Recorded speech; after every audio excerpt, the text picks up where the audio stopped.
Okay, time for the last module, and we're going to go out on a high point. So this is the capstone of the course, bringing everything together. Okay, so let's look at one of the earlier examples we did. Was like looking at the relationship between energy and power. So we figured out at some point that energy is the integral of power, right? So if you look at the power curve right there, if you had a point t, at that time, the height of that function is the power. So that's the power that's being used. And if you look at the area underneath that graph, that was the total energy used in that time period between 0 and t. Okay. We also, at an earlier point, saw that power is the derivative of energy.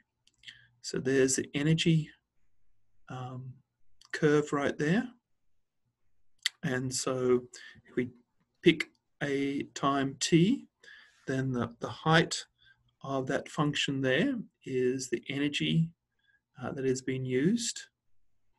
And if we look at the slope at that point, the rate of change at which energy is being used, that is the power. Okay?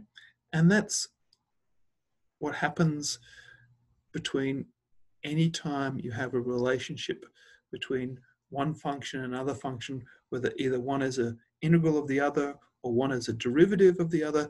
It's a two-way street like that always.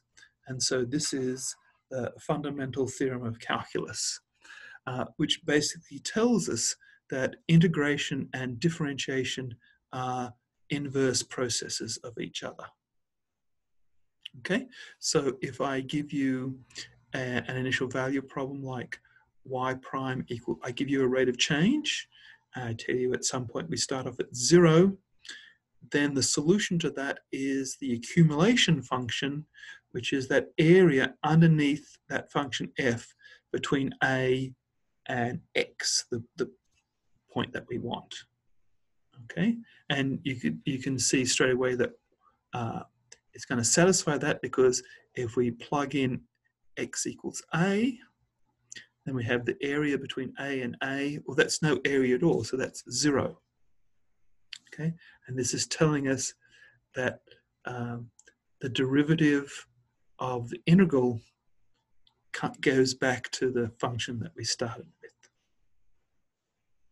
And a different way of putting it that is that the integral of the derivative of a function gives the total change in the function. So that the integral of a derivative is just the difference between the endpoints. So that's the total change that's happening in the function. So that's telling us that the integral of a derivative gets back to the function we started with. And the first part says that the derivative of an integral gets back to where we start from. So they're all inverse processes of each other. So everything we've done the whole semester is related. Okay, so the first module question is, let's just say we have the constant function k. Find the accumulation function for that function using a base point at a. So all you have to do is use geometry on this situation, because it's a constant function. You're just going to have a rectangle. And the accumulation is just the area underneath that function. Okay, here's a little bit more complicated function. Let f of x be x plus 2. And we're looking at the accumulation function, which is the integral of x plus 2 between 0 and some big X. Well, by geometry, we can figure out what that accumulation function is, because it's an integral, it's an area. So we see that it's a rectangle plus a triangle. And with the rectangle, got x plus 2, so we cut it off at 2. So we've got a height of 2 and the base is x. So the area of that rectangle is 2x. And then if we look at the triangle, which is on top, it's a half base by height. The base is x, the height is x. So it's so we get ax is x squared on 2 plus 2x. And when we take the derivative, we see that it's x plus 2. Okay, and it doesn't matter what we use as the base point. Let's start off with 1.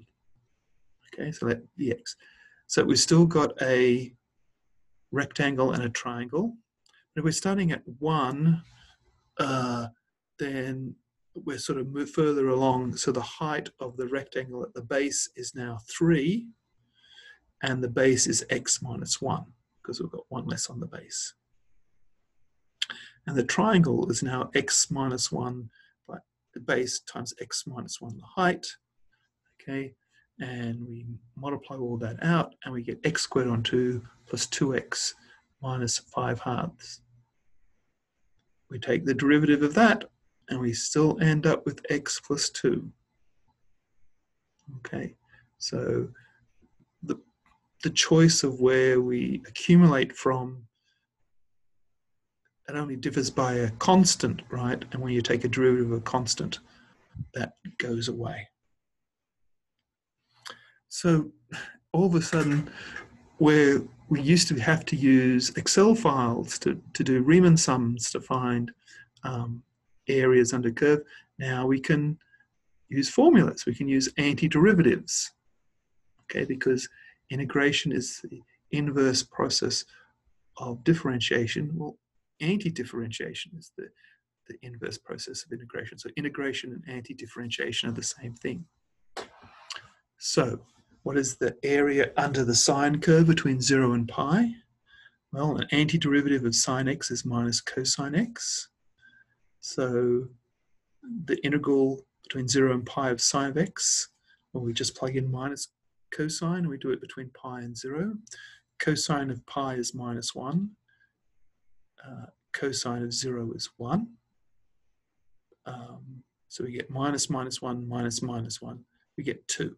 So that area is 2. That's great. We didn't have to use an Excel file. What about the area under x squared between 1 and 2? Well, an antiderivative of x squared is x cubed plus 3, x cubed on 3. So that integral is 2 cubed divided by 3 minus 1 cubed divided by 3. It's 7/3, 2 1/3. Okay. Now I said an antiderivative. Any antiderivative will work, right? So for example, if I used x cubed on 3 plus 1, it's going to give me the same answer, right? Because I'm going to add 1 to the first thing, and then I'm going to subtract that 1, so it doesn't make any difference. Okay, the second module is find the area under the e to the x between 0 and 1. Okay, don't forget to plug in both values, 1 and 0. Okay, here's a little bit of a harder example. So this is one where we kind of don't know how to take the antiderivative of it.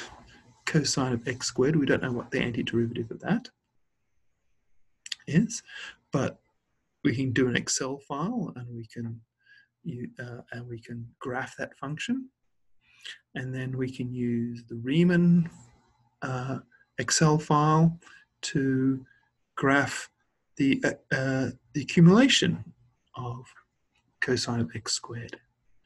And then when we line them up side by side like this, okay, so the height of A is going to be the same as the sine area under F.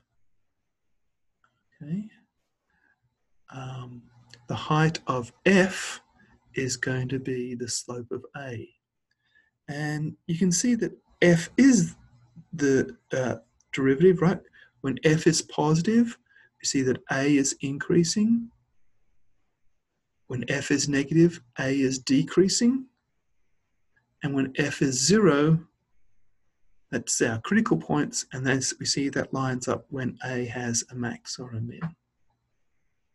Okay? And we see that the rate at which A is accumulating depends upon how much F there is. Okay, so that finishes off the class. Okay, so homeworks to finish and the project, which I'm very much looking forward to. Okay, bye.